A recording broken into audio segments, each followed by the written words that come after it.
Hi, it's Phil Stacy. Welcome to another edition of Bandied About, our Salem News / Gloucester Times Sports podcast. With me, as always, Matt Williams, Assistant Sports Editor at the Salem News, and Gloucester Times Sports Editor Nick Giannino, with that lovely Los Angeles Lakers sticker in the background on his fridge. Gentlemen, how are you? Representing. I Doing see good, it. doing I good. see it. What do I see in yours, Willie? I see like a Mighty Ducks hat. Uh, Oh, I see a it's just Maine my hat rack. I jersey. don't know. Oh, hey, it is what it is. Hat All rack. right. State tournament time, gentlemen. Um, we've already had all states for track with some champions there. We've had swimming championships. St. John's Prep won another state title there.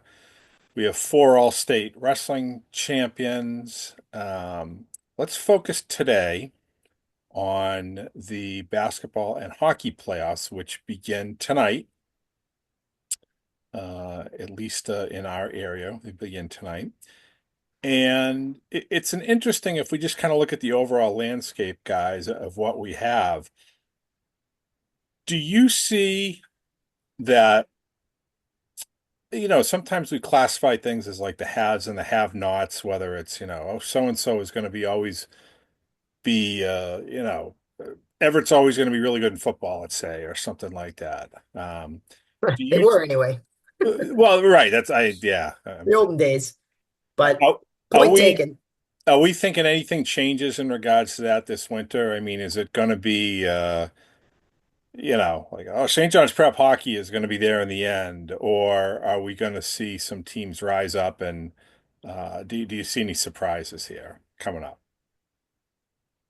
Well, I will say I like the fact that in basketball anyway, a lot of public schools in the mix as top contenders. Not to take anything away from some of these private schools that win, but it is nice to see, especially in Division One, you got a team like Franklin, Attleboro, Newton North. Those are the top three in Division One boys basketball. You do have a Central Catholic in the mix, but I don't know. Maybe call me old school, old fashioned. I just like to see some of these public schools have a good shot against some of the perennial powerhouse private schools. I don't think you're Um, alone there. I think the majority of people that follow high school sports in both our region and the state who didn't go to a parochial school or a private school root for the publics. I don't think that right, and again, nothing against these private schools. I've covered a lot of great teams at St. John's Prep throughout the years, and love what they do over there, and have a good rapport with the coaches and whatnot. I just think it's cool to see some of these public schools making waves. And like I said, in Division One hoop, you tend to see a lot of times a private school come out on top. And last year was Worcester North, I believe, that got it done, and this year Franklin's the team to beat. It looks like so. That's interesting anyway. And obviously in the North Shore here, we're well represented by some public schools too. If we stick with the boys hoop theme, I mean Division Two, we got a couple teams right in the top. What did Salem finish? They're in Sam's three. D3. Yeah, Masco in D2 at number seven, and in Division Three, you got a team like Newburyport in third there. You got Salem in the top 10 at number seven. So yeah, if we want to stick with the boys hoop theme, I guess we could go that direction here. All right, well, let me ask you, Willie, because you've had a chance to see them before. You and I both had a chance to see them. If we start with the boys basketball in Division One, this Beverly team is very interesting to me because they're 14-6. They're a 25 seed, which I think even with the record that they have is a little bit low. They have a dynamic player in Jacob Class. They put up a lot of points this year, especially in the second half of the season. They've been scoring a few times in the 80s. They hit 90 once. But is this a team that could go out and win a first round playoff game on the road based on the schedule they played, which not only included the Northeastern Conference, but they played up in the Commonwealth Motors tournament. They go out and try to get some tough non-leaguers, that kind of thing. What is your take on that? I mean, we'll see. I think it's kind of, you know, it's par for the course. It's sort of depressing. I mean, you have this great season and here you go, number 23, have fun on the road. Maybe you win a game. I think it minimalizes the accomplishment of a lot of our teams, this tournament format. I don't like it. Can they win? I think it's really matchup based, and I know nothing about their opponent. But I think Jacob Klass is a hot shooter that can take over a game if he has a hot shooting night, and he's also the type of kid that can get his teammates involved, right? So I mean, if he comes out and hits, 6, 7, 8 3-pointers, like what's going to stop them from winning a game, right? Now they're a little bit undersized like many of the teams in the Northeastern Conference. Yeah. So if they're going up against a team that has, a 6'6" guy and another 6'4" guy, like, that could be a problem. They're a little bit thin with the injuries that they have to Danny Pierce and others. And so they don't, if they're going up against a full court press, 10 deep team that wants to run, the whole night, that could be an issue. If you got a bad ref and they have some foul trouble and they only go 6 or 7 deep, that could be an issue. I would say the X factor for them is Isaac Sass, the junior big man, Yeah. who has had a tremendous end to the season. I know Coach Karakutis has been kind of trying to get Isaac to play with a little bit more intensity and play a little bit more mean, and he has been able to do that. And if he brings that sort of energy and especially into the off season and I mean, not to get ahead of ourselves, but I know like I'm already excited to see what these guys can do next year, right? Because they're almost all juniors. But Well, and I look at some think of the young guys they have on that team, the Landmans and the Brignakas and Braganza, yeah, exactly. Yeah, Braganza's only a sophomore. I mean, you're going to get Danny Pierce back. some You're other going to be able freshmen to they have have that are contributing right away. I mean, a defensive backcourt that has Braganza and Pierce together. And, Pierce could almost really play a three in that scenario. And that sort of allows Class to, Class is a good defender, but those two guys are next level defenders and Right. quickness. And so if you allow him to sort of maybe conserve a little bit of energy on the defensive end or hunt mismatches, I mean, they really haven't had Braganza and Pierce on the court together because Berganza developed a little bit more slowly, was kind of I think they kind of envisioned that he would be the understudy this year, and Pierce gets hurt and the kid takes the bulls by the horns and he's off and running. So I think they're an intriguing team. I think some of it is matchup based, but one thing that they have done in this state tournament over the last 4 seasons in this format, and Nick can attest to this, whether they're favored or the underdog, Beverly has played competitive basketball. I mean, the Worcester team that won the state title or went deep, Beverly went on the road and stuck with them for about 3 quarters, right? Like, Right. Yeah.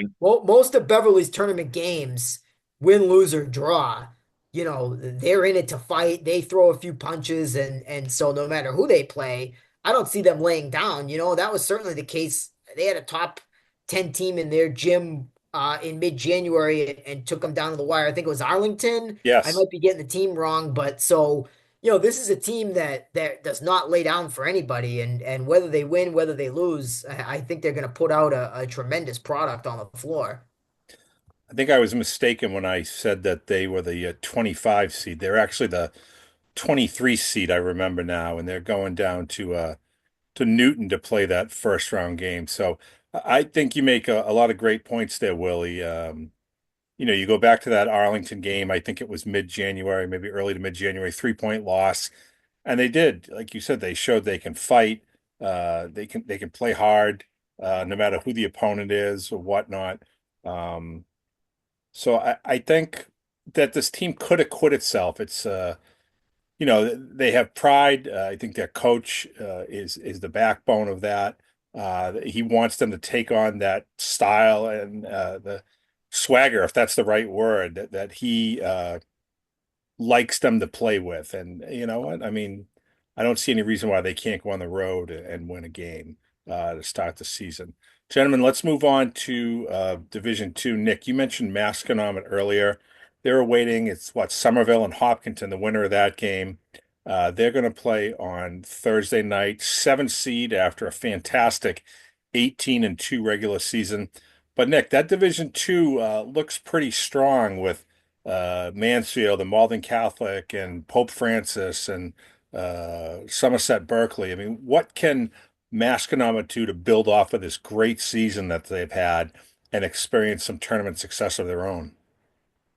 Yeah, I mean, I'm not going to sit here and pretend I know a ton about the teams that are ranked in front of them. I know that they're, perennial good programs. Mansfield notoriously has some big bodies and has had a lot of success in the Division II tournament. Malden Catholic's always up there. I don't know. We'd have to look back and see, but they've been the number one seed in Division II for quite a few years now. At least, top three anyway. But in terms of Masco, they're very capable. I mean, I only saw them play the one time in their home gym, and I was just super impressed with them. They got everything you need. They get a great guard who kind of sets the tone for them, and Jimmy Farrell, super athletic kid, can shoot the basketball. They got some big guys in Jamison Vela, and who's the other big guy that starts alongside Vela there, And Matt? Denton, Thomas Denton. Thomas Denton, and he can stretch the floor a little bit with his three ball. I think their starting lineup is as good as any team I saw this winter. And what head coach Jacob Morales, the way he's got them playing, defensively, they really get after it, and it leads to their offense. They're unselfish. You see different guys leading them in scoring all the time, and they're all capable. So they're they're a really good team. I could definitely see them making a run in Division II. Again, I don't know a ton about the Malden Catholics, the Mansfield, the Popes Francis, the teams that are in front of them, Somerset, Berkeley, with a 19-1 record. But I think if they can get off to a good start in that home opener and kind of set the tone, ride some momentum, and start believing that they can make a run, which I'm sure they already do. Yeah, they could be a dangerous team. I really like what I've seen from Masco this year. Willie, you've seen them on multiple occasions this year. What's your take on this team and where maybe a strength lies that isn't so obvious? I think, 3-point shooting. I mean, they got five or six guys that can stretch the floor, and obviously Jimmy Farrell's as good as anybody in the region at creating his own shot. The mid-range shot, the fadeaway, the pull up. So he can get two if it's there, and he can kick to the shooters if it's not. And I think that's something that's very valuable for them. I mean, I think this is a real prove it tournament, not just for Masco, but for the entire Northeastern Conference. I mean, to go back to your opening question about the tournament and the style and the rankings and everything. I mean, I think on the boys' side, the NEC is getting some love here. I mean, ordinarily you say Masco, oh, 18-2. I mean, you look at Peabody last year, 18-2, seeded Yeah. in the 30s, 40s, whatever the heck it was. Masco 18-1, they're seven, right? I mean, that's really good. That's about as high as you could possibly expect with an NEC team. And I know Salem is a top 10 seed as well. Swampscott, a team that's going to be in the top area there. Obviously didn't work out quite as well for Beverly in Division 1, but their record wasn't quite as good as Salem and Masco either. So I think there's a real opportunity. The NEC's got to get to some Sweet 16s and Elite Eights to sort of show that these ratings are accurate, that they deserve it. I mean, I'm not sure that an NEC boys basketball team has made it to the round of 8 yet in the 4 years under this format. I mean, I'd have to go back and think about it. I think Salem got knocked out in the round of 16. Maybe Marblehead the first year. Maybe they upset Pope Francis on the road. I can't remember if that was a second round game or a Sweet 16 game or what, but The year it Beverly made certainly. it to the Garden, that was right before COVID, right? So Yeah, no that state Yeah. tournament there. That was the Old North. that was So the last one. Okay, right, But right. What about Beverly when they went to Worcester North? Was that a Sweet 16 or Elite No, Eight? that was a yeah, that was a second round game. That Yeah, was Sweet 16. Okay. yeah. Yeah. so I mean, on paper we have two teams that are ticketed to get there in Masco and Salem. So it would be great to see. I just there'd been a little bit of a renaissance at Masconomet. You look at the first year coaches, Pat Sheehan comes in and the Yeah. football team gets a great seed. Jacob Morales comes in and wakes up this program that hasn't, won a league title since 1997. I don't know off the top of my head the last time they won a state tournament game, probably under Frank Shea, if I had to guess, maybe 2014, 15, something like this. We'll look it up for all of our stories, as we get ready to cover the game. But Well, when was you the know, last I time that we had one school when both boys and girls basketball in the conference and both go undefeated in league play? well, I so mean, yeah, we've had teams win both, but to go undefeated I'm in guessing both, maybe you're I talking Salem 30 plus years ago. I couldn't think of any. So I looked up Lynn English. Lynn English boys and girls both won the league in 2012 or 13. But Salem beat English. They did not go undefeated, the boys. The girls did. And, I looked up 95. I know Salem was undefeated in 95. The Salem girls doesn't look like they made the tournament that year, so that wouldn't have been it. So, I mean, for boys and girls to both go undefeated, that is just absolutely remarkable. I mean, it's probably I bet you're happened. talking late 80s Salem, honestly, like That would be my guess. That was for my that Yeah. to guess. be the case. Unless there was a year in there with Lynn English that I'm maybe missing, Right. that I couldn't find. But my guess would be either English or Salem, and Salem could even be back to like Evie Akendo playing. I mean, Yeah, Tim Shea type era, right. it's And really I'm not hard to even go sure the Salem undefeated. boys had taken that upturn under Jack O'Brien yet. So at that point, and when Timmy was there for the girls, so And it's hard either to go way, just a undefeated. remarkable accomplishment for Masconomet. Absolutely. I mean, you could win the league, and with a loss. Most teams do. I mean, look at the prep hockey team, that league champs, however many losses they had. So I mean, to go undefeated in league play, boys and girls. I mean, that's truly remarkable. You don't see it. You don't see it in any sport. Never mind basketball. I mean, I can't think of too many examples from lacrosse, baseball, softball, boys, girls, soccer. I mean, cross country. Sure, it happens regularly, but in these competitive sports, I mean, this is truly a remarkable accomplishment for Masco. And again, like on the boys' side, the NEC's getting some love in these power rankings. Not so much on the girls' side. I mean, the Masco girls are sitting here saying we had the same season the boys had. We're in the 20s and we're hopping on a bus to go to Mansfield. What's up with Yeah, that? yeah, I know. That is one of those life is unfair type moments, isn't it? And they did beat, I mean, the Masco girls beat Reading, beat Chelmsford. Those are two like quality wins that I thought would have maybe helped them, more than they did. But nonetheless, Well, I you think know, the loss to Fenwick, that was what, a 20-point loss to Fenwick. And the fact that Fenwick, by Fenwick standards, did not have a super year that's might, one game though. I mean, so what? I mean, again, like you got so many of these teams that are up there with a number of losses, and Masco's sitting here with two. I mean, I know you can't cross sports, but it's interesting, that's for sure. But yeah. it's just I would like to see the NEC boys make some Elite Eights here to show that this is not a fluke. That would be satisfying. Well, let's stay with that thought for a second here and go to Division Three, where Salem is the number seven seed as well. They're awaiting another preliminary game to be decided before they get their first round foe Friday night. I think it's North Reading against, what is it? High School of Science and Technology, I want to say. They win that. They're probably looking at a second round game with Hanover. They win that. You're probably looking at that Elite Eight, probably against the number two seed in Norwell. Now, look, we know the deal with Salem. They're not tall. They never have been tall.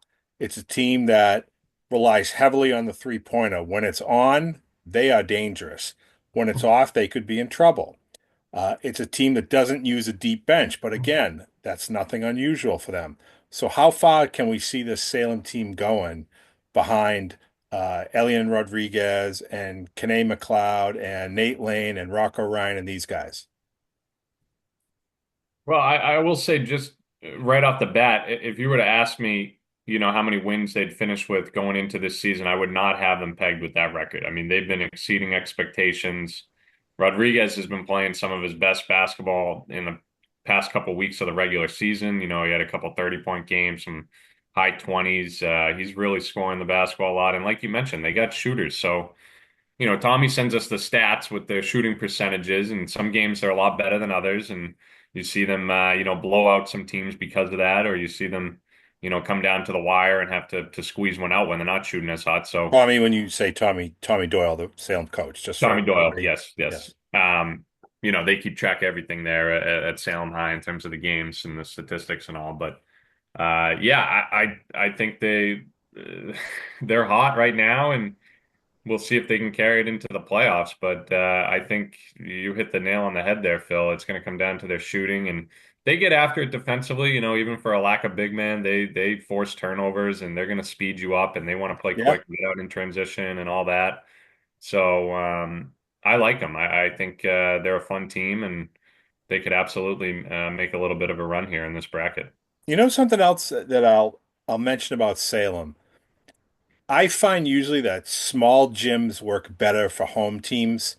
That packed atmosphere where you feel like the crowd's right on top of you and it can be intimidating for a visiting team. I think of a gym like Bishop Fenwick, one of those old gyms where Yeah. it could be an intimidating atmosphere for a visiting team to come into.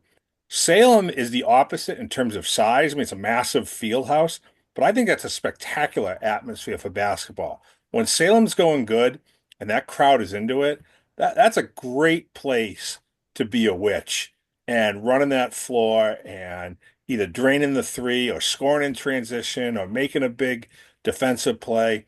It's just a great basketball atmosphere over there. And it doesn't necessarily have to be a quote unquote smaller gym for that to happen. Just my thoughts on that. Yeah, and to be able to host potentially two home games, right? That's fantastic. I don't know when the last time Salem got that opportunity was. Well, it wasn't last year because I drove down. I think I had to take a trawler boat off the coast of the Great Barrier Reef for their second round game, wherever that was, down somewhere down in the tip of southwestern Mass or southeastern Mass, I should say. But yeah, we're definitely hoping that they get a couple this year. You guys had mentioned Swampscott too. They are an 11 seed, so they will get a home game as well. Little bit, underrated this year, or maybe just like lurking in the shadows a little bit. I mean, we know they have Connor Chiarello, who just hit 1,000 points early this year. They've got a lot of balance and depth. Is this a team that could surprise a little bit? They're also waiting on a preliminary game, but a second round matchup with, is it Taconic? I want to say number six Taconic would be waiting up next. So, any thoughts on the Big Blue, gentlemen? Yeah, they get the first one against either Apponequet or Ludlow, and then Well, okay, yeah, likely Taconic, unless the fishermen from Gloucester sitting at number 27, 11-9 season. Good for them to get back into the tournament, unless they can upend Taconic, which admittedly probably none of us know much about them, but number six seed, that seems pretty legit. But Swampscott, yeah, I think they had some really good games, and then some games where you said, man, they probably should have won that one. They had a chance to get even a higher seed. I think 11's probably a pretty good spot for them. And you mentioned Torello, he's having a fantastic season, just went over 1,000. He's been scoring. He's among the top three in the area, North Shore Cape Ann area for scoring this year. And Willie is, you've seen him a couple times. They got this other guy, Teddy O'Neill, kind of a newcomer who will, certainly succeed Torello when he graduates, but he's been having some big games for them too. Yeah, they have good depth. I mean, they kind of can rely on those two guys, and then they have a lot of athletes that can do the other things, the defend, the rebound, the things like that. The guys like Drew Hughes and others. Really good opponent rating for Swampscott, which I think bodes well for the state tournament. I mean, when you look at the margin, you get in tournament time, who cares? Like, yeah, they're 3.7, but tournament, you don't need to win by 10. If you win by one, you're going to the next round. It's right. survive in advance. Right, So right. I feel like you can kind of throw that out, right? I mean, their opponent rating is better than Norwell's, better than Newburyport's. It's even better than St. Mary's. So like to me, that's a team that you want to be maybe kind of worried about. If they, most of our teams, it's usually the opposite, right? They're dragged down by their opponent rating and they have a really good average margin. But going to the tournament with the opposite, that's almost a team you want to be worried about. They're battle tested. They know how to win. And again, tournament time, you just want to win by one or two. I mean, yeah, if you can win by 15 and be comfortable at the end and not have to foul, that's great. That's good for the coach's, hairline. But, as far as getting to the next round, it doesn't matter what the margin is at this time of the year. And they've won five in a row to end the season, 6 out of 7. Their only loss there was Salem, Yep. competitive game, Great lost by game. Yeah, seven to came down to the Salem. wire against Salem. And, Right. they had a great win too, against Lynn Classical, a team that beat them. I think in early January, and they got revenge on them Yep. later in the year. Also beat Marblehead, right, which is a tough squad. So they're playing their best basketball really at this time of the year. I mean, I saw them lose to Beverly. They kind of got fell victim to class a little bit, and kind of had a cold start from the floor. Kind of made a run at the end, and they've been going well since then, and so. If Chiarello can get his, I mean, they're going to be a tough team to knock out of this thing.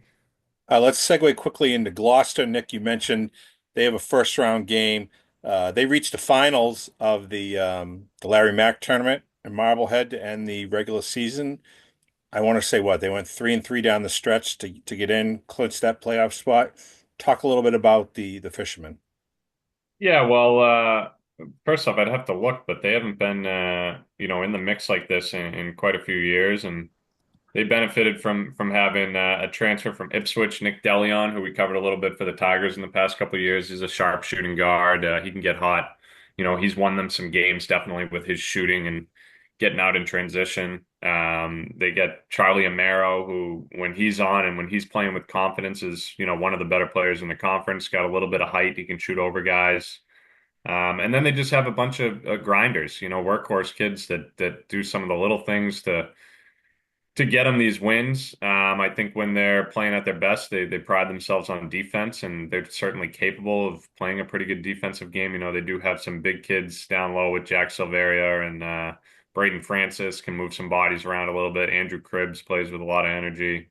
So I think overall pretty good season for Gloucester, and to find themselves in the mix with a chance to win and get into the second round and face that team Taconic that we talked about. They're going to host the preliminary round game against Weston, number 38 seed in the bracket, and hopefully the fans will show up for that one and they can play some pretty good hoop and get a chance to go to Taconic and see what they can do. But yeah, successful season for the Fishermen for sure, just to fight and get in there. You mentioned pretty good performance in the Larry Mack tournament down the stretch. Fell a little short in the championship in that one, but overall pretty strong season for Gloucester. All right, we're going a little bit long here, so we should we got a lot to talk about here, but Division 4, Willie, Hamilton Wenham, they had a really nice season, 15-5. They will also have a home game, I believe. They're kind of waiting on who's going to emerge out of that preliminary round to play on Friday. Any thoughts on them at all? Tough draw. I think Cathedral's pretty good, right? I mean, maybe I'm thinking of the Cathedral girls, but No, they're Oh good. no, They're you're right. good. Yeah, that's right. They do play Cathedral first round. I'm thinking the girls have the prelim game. You're right. Good catch. that's a really tough that's a really tough draw. I mean, they're gonna have to play really well. They're good. They got some size. They got some shooting ability. Good passing team. I mean, for them, when they pass the ball really well, they're as good as anybody. And when the ball stagnates and they kind of play one on one, they get into some trouble. So I think the backdoor cuts and the bounce passes, that'll be the thing that they're working on the most this week in practice. Some very good talent there though between Caden Schrock, AB LaBelle, some guys who can put up big numbers in big moments when needed. So certainly, they have the capability to get on a little postseason run. I would say if things worked out well for them. Nick, Yeah. I see that the mighty Vikings of Rockport are back in the state tournament. They go out to, is it Lee this week in like a Yeah, well, first 14-19 matchup? let's just talk about Manchester real quick in D4. They did Oh, get a top 10 seed too, 15-5. They're at the number 9. And I was thinking again, they were tough Division draw for 5. them, Okay, right? They got go ahead. to what's that? I was thinking they were Division 5. What Sorry was about that? Oh yeah, no, Hornets, yeah, D4.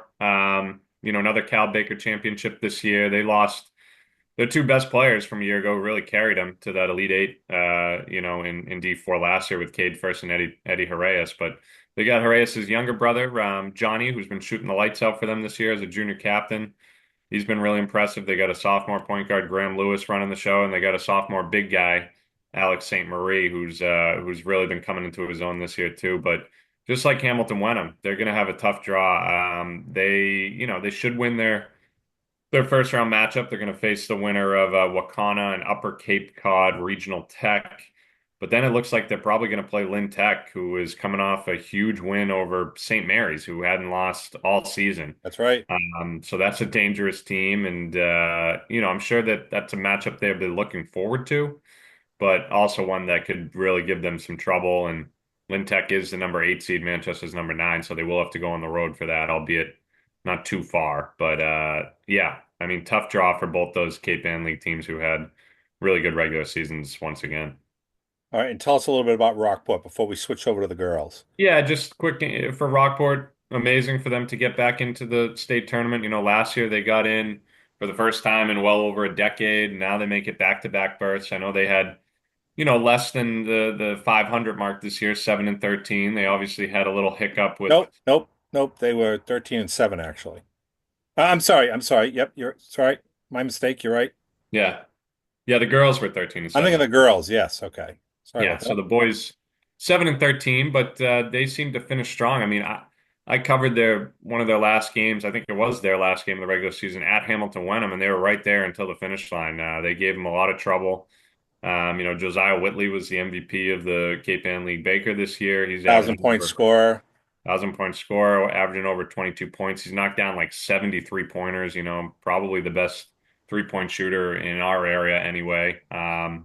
And then Chase Wheat has kind of been stepping up as that number 2 option for them. He can really get to the rim and do some things. Again, Rockport doesn't have a ton of depth. They're a small school. Head coach Bill Whitley plays a lot of the same guys night in and night out, but some of these younger guys, Ange Kataria can get hot. He's hit some threes this year. They got a big guy, Elliot Lyman, who's been seeing a little bit more minutes down the stretch after battling some knee injuries in recent years. So having that height might help them, but yeah, we'll see. Again, anytime Rockport boys basketball gets into the tournament, that's a good thing. Credit to them for doing so with kind of a new look group and Josiah Whitley leading the way. And I have to look and see. Yeah, they're going on the road to take on Lee High School. So that'll probably be about a 3-hour bus ride for them, Phil? That would be my guess. Yeah.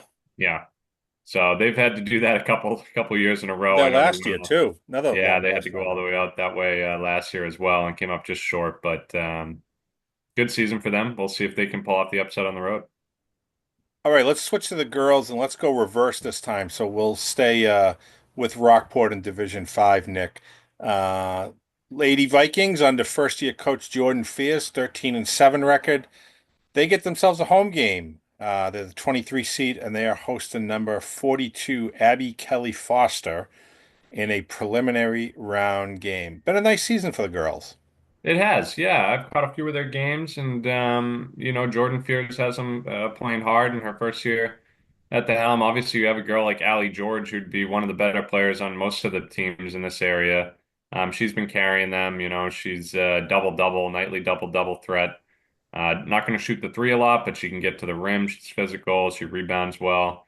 And outside of her, they're pretty young. They're a scrappy team. They rotate in a lot of different girls, and Sunny Gallagher, the freshman, is probably the other name to watch out for. She's a good shooter from the outside, can handles most of the ball handling duties for them, and I think they did a good job with the schedule this year at Rockport, getting some matchups that they knew would be competitive, and whether or not they came out on the winning side or not. But 13 wins, that's you can't knock that. That's a pretty good year, and it'll be nice to have a home basketball game back in Rockport. You mentioned kind of these small gyms. That place can get pretty rowdy Yep. with a good crowd there. I was there for the boys' playoff game last year at home, and that was a great environment. So I'm looking forward to that one. That's tomorrow, Tuesday, 6 o'clock. And if they win, they'll go to Narragansett. So we'll see how it all unfolds. But definitely credit to first year head coach Jordan Pierce for getting them in and getting them pretty good seed there.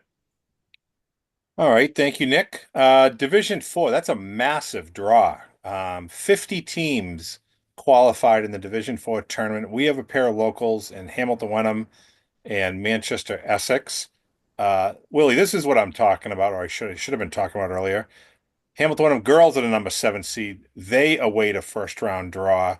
I believe they'll play on Friday as well. Probably looks like a boy-girl doubleheader in Hamilton. And this team has some height. They have some scoring from the outside.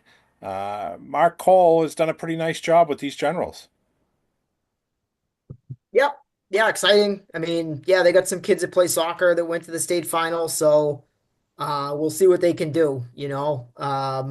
It's interesting. They've had some good games. They've had some, clutch threes at times that carry them. They're a good defensive side. So, again, tough to know a whole lot about a lot of these teams here in Division Four. So, it's kind of a take it as it comes and hope for the best. But certainly in these giant brackets with a lot of teams from the West, I mean, the longer you get to stay at home, the better. So that's a good thing. Yeah, and you mentioned some of those players from the soccer team that had that experience going to the state final. I mean, do you see that that's something that can translate onto the court, for the those players that did have that kind of experience?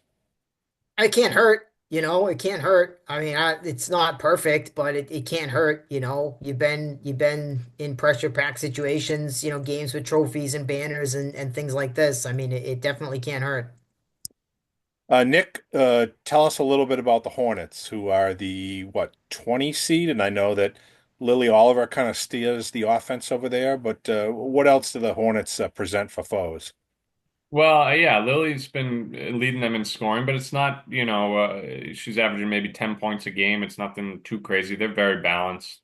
They've been competing at a high level in the Cape Ann League this year, kind of seesawing wins and losses, and they get in at 8-12, and we'll see what they can do. I mean, again, don't know much about Sturgis Charter School West, their first round opponent, so we'll see. But I think that was a fair ranking for them. The Cal definitely got some love in Division Four for the girls, and they get in as a number 20 seed, like we said, and outside of Lily, it's just a collection of different girls contributing every night. I mean, they've had a ton of different girls lead them in scoring, and we'll see if that depth can play dividends, in the tournament.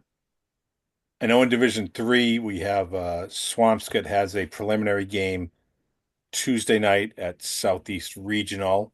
So I wanted to mention that, but I really want to look here at the Division Two bracket, guys, where we have quite a few teams taking part. And Willie, maybe you can dissect any one of these, but you have Danvers just got out of that top 32. They're the 33rd seed, so they have to play a prelim game against Holliston.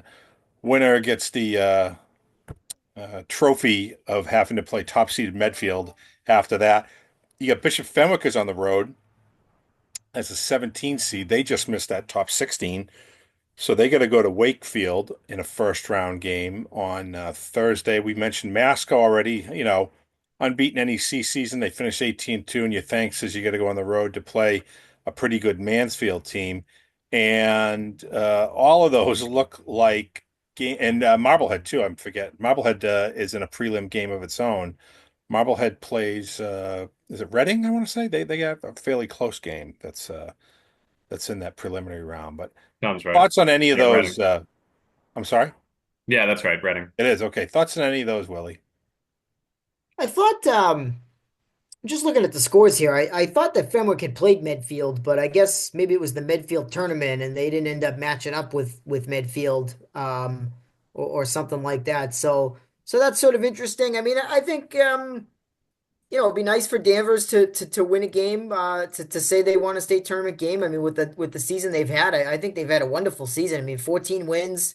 Angie Joku, right in the running for MVP of Yeah, the region.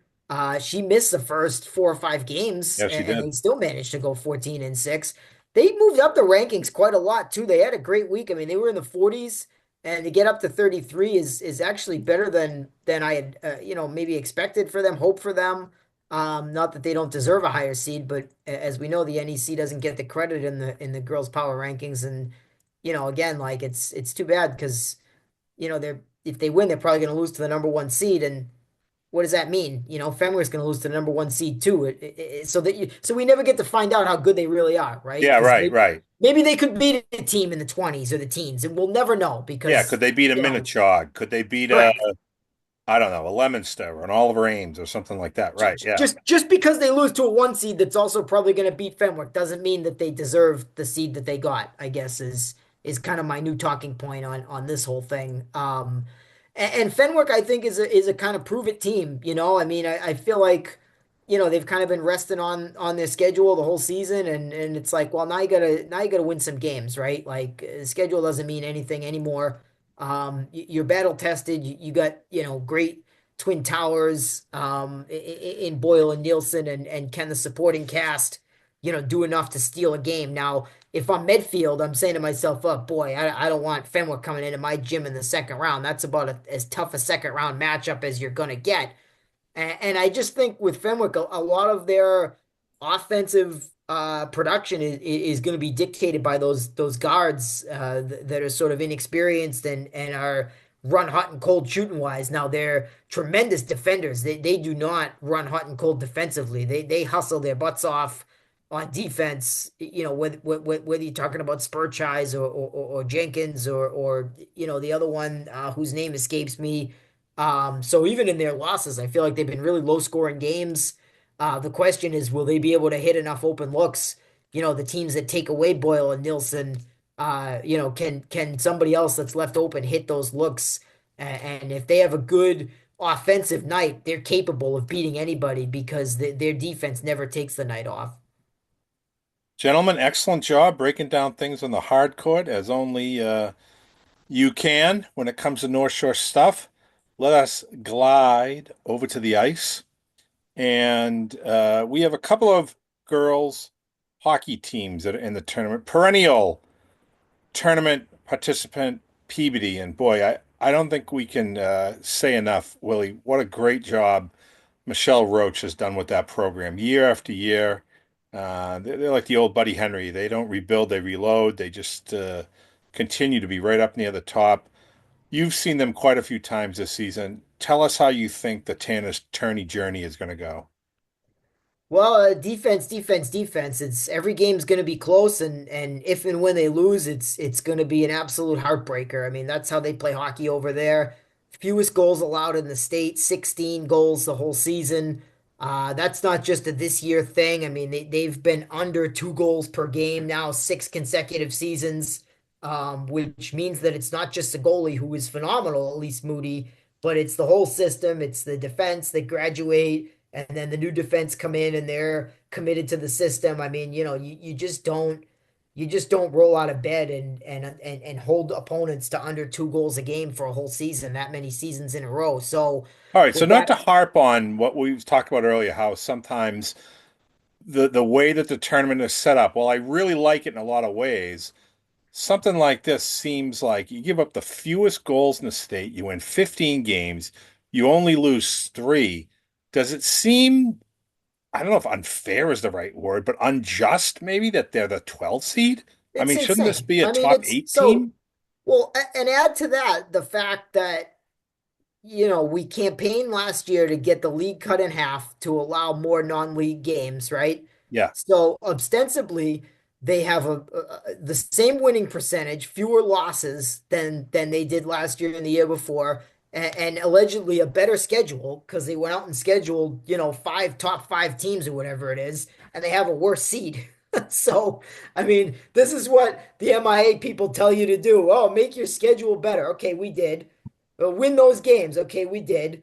And we get, and speaking for them, they're sitting there saying, okay, we did what you told me to do and we got a worse seed. So, um, The team so, that's ranked ahead of them that jumped out at me was Andover. something Um, about the math doesn't math there. Again, I believe it's either 4-1-1 or 5-1-1 they are against top five rated teams between Division One and Division Two. mhm. I mean, so what's wrong with this picture? It's because you look at their average margin and it's a little bit lower than it was, right? They didn't win their games by 3 goals. They won some games 2-1, 1-0, and that's not worth as much. But Malden Catholic made the Final Four last year, I think, as an 11 seed in the girls. Winchester was 11 or 12 in the boys and made it to the Garden. So you know, on the one hand, you feel like, well, this doesn't make sense. On the other hand, this time of year, it really doesn't matter. And when I look at the path is okay. I mean, the Waltham first round game is a little tough, but then, Archbishop Williams, that's a winnable game. As a five And then, seed, yep. and then the 4 seed would be HPNA, a team they just tied 0-0. So, you can book that game for double overtime and we'll see what happens. And it's going to be a heartbreaker either way because you got probably, for my money, the two best goalies in the state in Moody and Juju Taylor for HPNA. She's phenomenal, stands on her head, stood on her head against PBD last Wednesday. So, you know, path isn't so bad. I mean, it could be worse. Having to go to Canton for Archie's for the second round is maybe not ideal, but it's not as bad as having to go to Hingham, right? So it's okay. I just look at the way they play. Whatever happens, it's gonna hurt, right? Because it's gonna be 1-0, it's gonna be 2-1. I mean, Elise Moody in her 4-year varsity career has never allowed 4 goals in a game. Never, not once. Holy I cow. mean, how insane is that? That's pretty crazy, I would say. Yeah. I mean, it happens fairly regularly in hockey, right? 4 goals isn't that? I mean, we're not talking about 100 points in a basketball game here, right? Like, it's not really that big of a number. And, hopefully I have not cursed her and, Archbishop Williams isn't poised to hang 6 on her in the second round here. Hopefully I'm not tempting the hockey gods, with these statistics. But, I just think with them, it really comes down to timely scoring, taking advantage of scoring opportunities. You might get 2 power plays in a game. You got to pop one of them if you're playing this defensive system and you're a little bit offensively challenged, and let your defense do the rest. But again, similar to the Fenwick girls with their defense and the Beverly boys with their stick to itiveness. I think win, lose, or draw, it's going to be a game that is tight for this team and that has your heart in your throat most of the way. And we can say too that congratulations to Chloe Gromko, who we recently named the Moynihan Lumber Female Student Athlete of the Month for January. So another feather in the PLNR hats there. A Talk phenomenal quickly, Willie. defenseman. Big, Talk big part quickly of that too defense. about Beverly. First year coach Kristen McCarthy guiding the Panthers. They stumbled to start the season, but they won 4 of their last 6. They have to go to Burlington as the 28th seed. Can they pull off an upset? Oh, sure. Absolutely. Beverly's got a good skating group. They got a good defense. They go 6 deep. Burlington is a good team. They're not like a phenom, like the. I'd be really worried if they had to play Duxbury, But I think we've seen Woburn had a tight game with Peabody.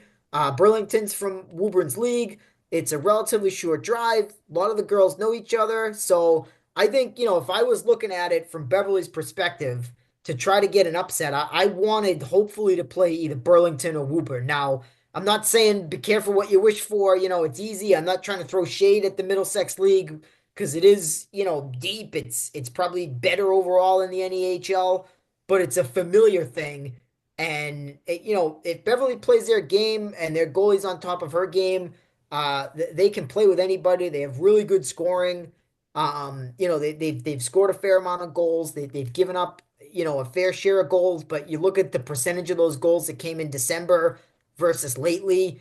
And there's a lot of reasons to think that they could be okay. I mean, we know Coach McCarthy has won some games on the road in the field hockey tournament, so she'll certainly have her team ready to go with her assistants like LJ and Anna and Mr. Lampert. So that's a game that I will have my eyes on, and I expect to be relatively tight.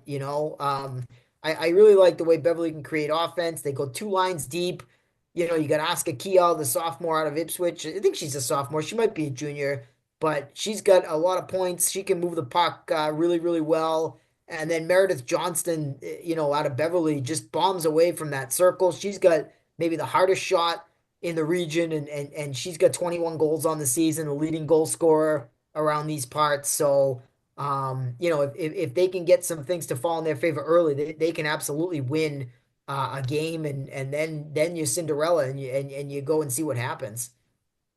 Okay, looking at the clock here, I want to try to wrap up in 15 minutes. Let's segue over to the boys hockey. Division One, St. John's Prep. Uh, Defending state champions, won 2 of the last 3. First time they are not ranked number 1 in the 4 years of this current tournament. They are ranked number 2. I think they got an excellent draw. If you look at the side of the bracket, all the other Catholics are on the other side of the bracket. I don't want to say it's an easy bracket because this is not last year's St. John's Prep team that could blow teams out of the water. This team has to grind. They have to play well defensively. They have to get timely scoring. They have to play smart hockey for 45 minutes. That hasn't always been the case. Having said that, I think they do have a favorable um, schedule ahead of them. Sure, there will be some landmines. I mean, that game with Arlington could be difficult. But Willie, do you see anything different that I'm not seeing there? No, I just think it's fascinating. You know, the conversation we just had about PLNR, and you look at the prep has more losses than they've had, and they get the same seed. And then you start to wonder if this is a closed system where it's just always going to be this way. And, you know, I know that it's kind of a weird year because nobody in Division One boys has a small number of I was losses. going And, to say, you and got to say nobody in Division One's had fewer than four losses. So I mean, it's kind of fortuitous for the prep that, you know, some of these teams didn't go 18-2 or whatever. I mean, you look at Prep's got 5 losses, CM's got 6 losses, BC High has 6 losses, Severian has 6 losses, and they're all still in the top 8. So it's like, all right, you know, what are you gonna do to, you know, do that? I mean, Hingham's got 4, maybe they should be a little higher. But even Reading's got 5 losses, Arlington's got 5 losses. So everybody's got 5 losses. So it's a little bit of luck of the draw that way that, you know, everybody's here, but it lends a sense of inevitability to this whole thing that feels a little bit like I don't know, like I'm watching summer repeats instead of new episodes a little bit. I'm going to push on that a little bit only because St. John's has lost to the number one seed, Pope Francis.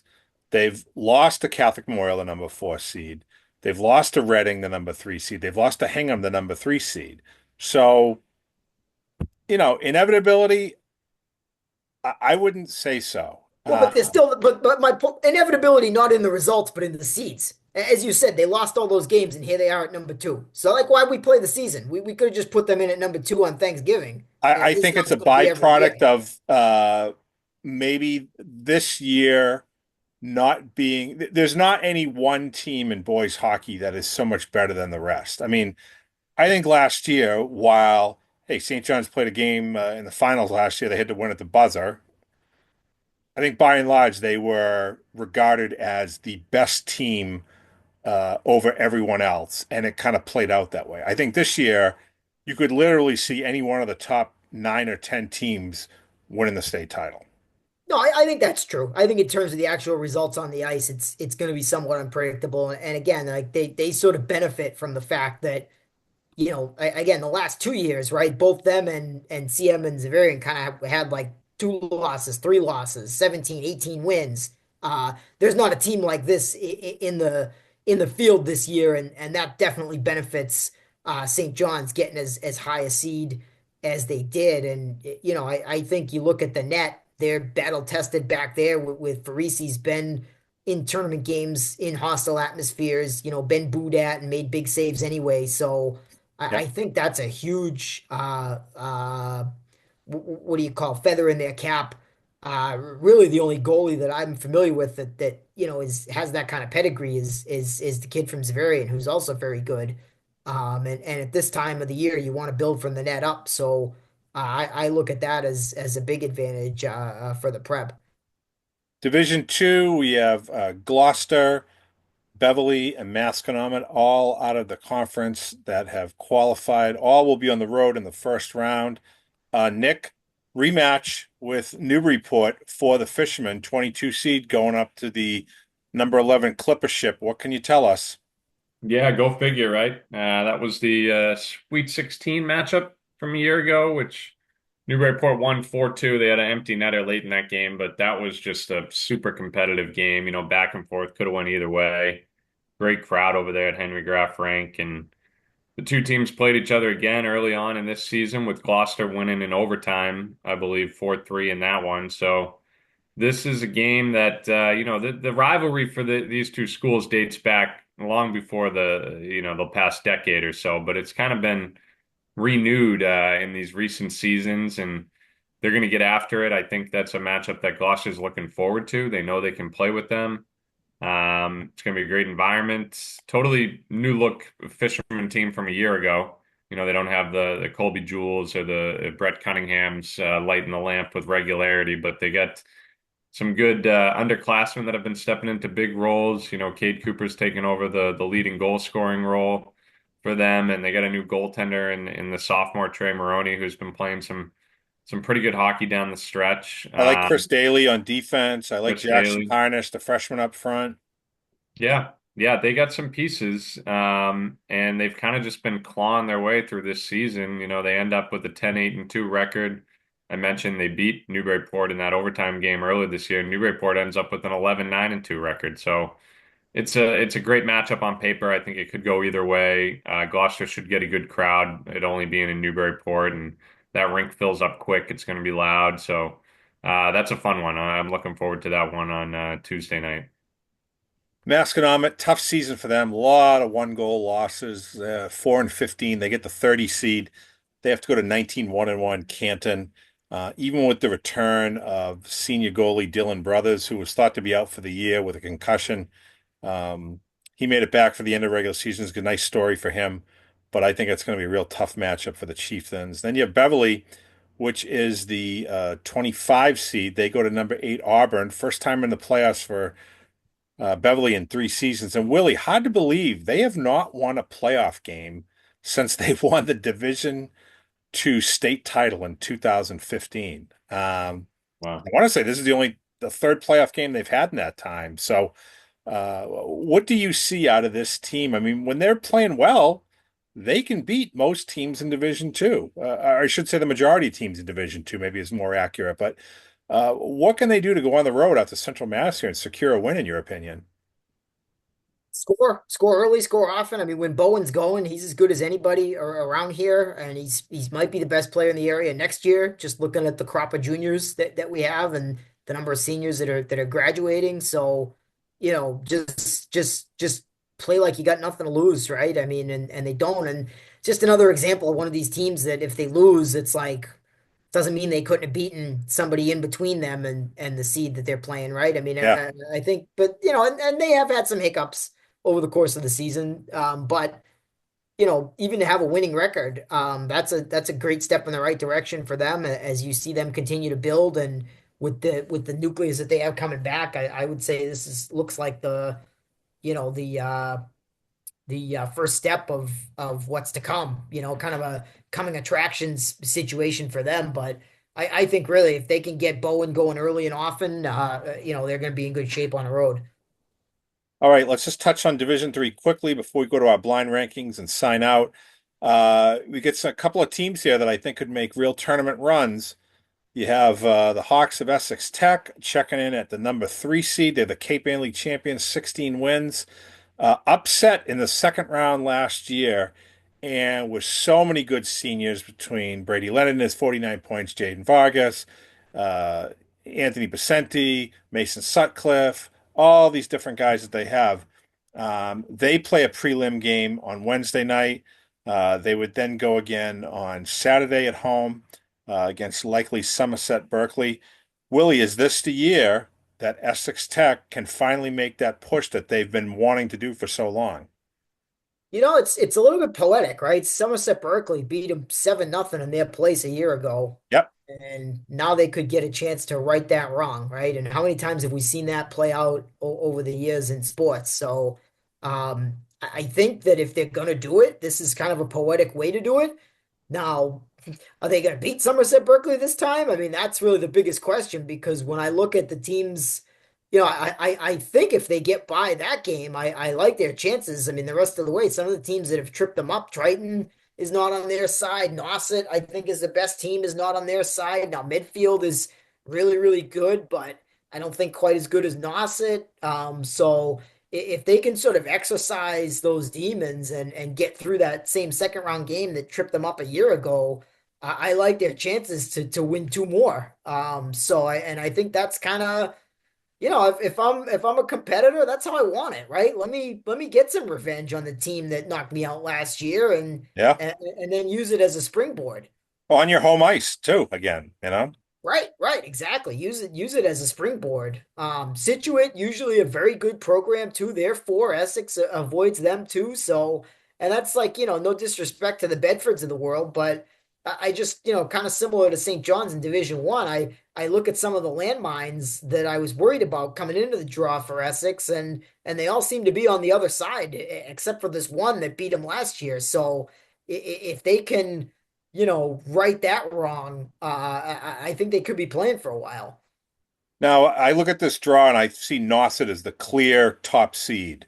Um, One loss a year ago, heavily favored in the state final. They were upset by Marblehead. This year, they're undefeated with almost all of those same players back. Interesting. They could get Danvers in the first round. Danvers with a prelim game against Neshoba at Peabody Thursday night. Winner plays number one Nauset. And then a second round game could be against the defending state champions who beat them in the title last year, Marblehead, Well, no, which is that's the not number that's eight not seed. right. It's the second and the third round. Oh, I'm Danvers sorry, is second and playing, third. Yes, correct. Yep, you're yeah, right. because Danvers is 16, so that would at least be the second round. Um, Yes, I'm thinking that's preliminary. Yep, you're right. yeah, Sorry. no, yeah, no That's prelims about for. a half dozen mistakes I've made on this podcast today. Well, the numbers are hard to. I mean, it's hard to figure out. With that makes it hard because that's But why yes, could be a the Sweet smaller 16 and brackets then a were round of easier. eight game. But But yeah, I I'm a mean, I think little, that's I like Marblehead a lot. They've lost three in a row to end the season, which I didn't love, even though they still seem to be playing well. They're short a couple of defensemen. Um, they've moved one of the forwards, Noah Feingold, back there, who's done a good job. And I mean, Leo Burge, how can you sneeze at seven shutouts that the captains had this year?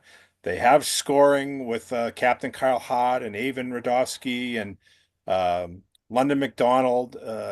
But that those three losses at the end of the season do concern me. I'd like to see them come out with a real strong opener against Blackstone Valley. Um, then they'd probably get Drake it in the second round, and you hope that they can win that one to potentially get to that Elite Eight round. Danvers, I think it's great that they ended up getting a home game, back-to-back shutouts to end the season to win that Newburyport tournament. Seems like they found their goalie and Cody Sandring. Josh Henry, I feel like is one of the best defensemen on the North Shore. They've got scoring up front with Cooper Dunham and Seamus Carey, Gavin Cooper, Owen Stanton. So it would be great for this program, a still very young program, to win a first round tournament game under Billy Sheehan.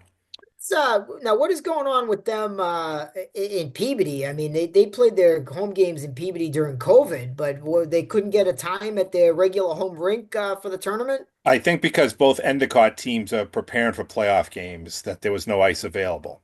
That's kind of a shame. I mean, you got between Tuesday, Wednesday, and Thursday, they couldn't find 2 hours to give Danvers a game. That's kind of Yeah. we love the people at Endicott, but that seems a little that doesn't seem quite right to me. I'd like to see them do better by the Falcons, in the future. All right. Gentlemen, blind rankings. We got to make it quick because I have children to pick up from school. So this is, I'd like you to rank quickly, I might add, which of these teams has the best chance to make a run? You can call it a state title run, you can call it a deep playoff run, but I want to go across all four sports here and just see who has a shot to make a deep run. So let's start with the Bishop Fenwick girls basketball team in Division Two. Put them at three for me. Yeah, I'm thinking three as well. I agree with that. Down year for them, wins and losses wise, tough schedule, battle tested in the playoffs. Girls hoop, anything can happen. I think three is probably the appropriate spot for them. Okay. Peabody girls hockey. I'm Hmm. gonna I put them at two. I'm gonna put them at two because I think they can make the final four, but I'm not the scoring is just so hard to come by, right? So it's just they've had so many heartbreakers. It's hard. I like their chances, but I'm not quite gonna put them at number one. I'm going to put them at two as well. I don't think they're warranted to go lower than three, and I don't like them at my number one. So two it is. All right. Division Two boys hockey, Gloucester Fishermen. Make a deep run. Don't hate me, Derek Geary, but I'm gonna put them at 4. I think they're just a little bit too young. I think that they definitely have a good chance to beat Newburyport on Tuesday, but after that, it's only going to get harder. So give me them at number 4, and I think the best is yet to come for the Gloucester boys hockey program. Yeah, I'm gonna put them at 5.